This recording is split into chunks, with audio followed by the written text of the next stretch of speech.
بسم اللہ الرحمن الرحیم۔ قرآن کریم میں اللہ تبارک و تعالی نے بہت سے قصے بیان کیے ہیں کہ جن میں قیامت تک آنے والے لوگوں کے لیے نصیحتیں موجود ہیں اور تاکہ مسلمان ان سے عبرت حاصل کرے۔ ان میں سے ایک واقعہ باغ والوں کا ہے جس کا قرآن کریم میں ذکر ہے۔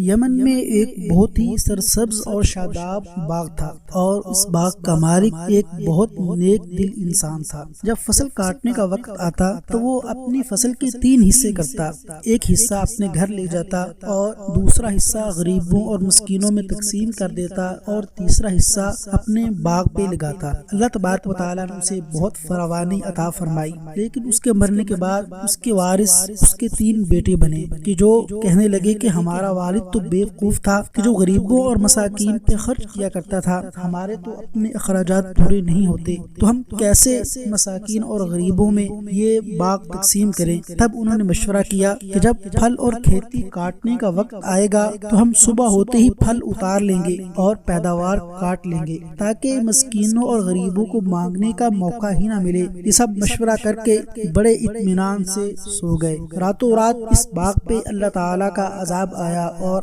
آگ لگ گئی۔ باغ ایسا ہو گیا جیسے کوئلے کی راکھ ہوتی ہے، جل کے سیاہ ہو گیا اور حالت ایسی ہو گئی کہ جیسے یہاں پہ کوئی باغ تھا ہی نہیں۔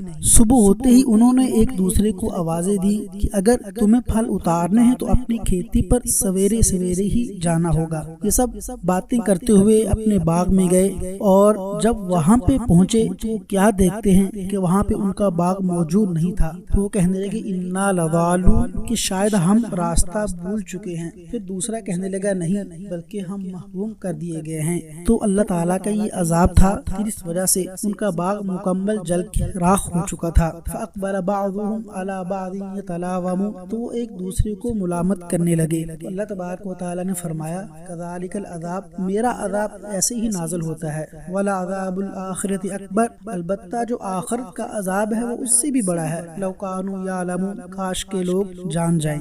تو اس میں ہمارے لیے بہت سی عبرتیں اور نصیحتیں ہیں کہ جب ہم کسان کھیتی اور فصل کاٹتا ہے تو اس میں سے اللہ تعالیٰ کا حق نہیں نکالتا، فصل کا عشر نہیں نکالتا، تو اس وجہ سے بے وقت بارشیں ہوتی ہیں۔ اللہ تبارک و تعالیٰ کا فرمان ہے وَآتُوا حَقَّهُ يَوْمَ حَصَادِهِ کہ جب تم فصل اور کھیتی کو کاٹو تو اس میں سے اس کا حق ادا کیا کرو۔ اللہ تعالیٰ عمل کی توفیق عطا فرمائے، آمین۔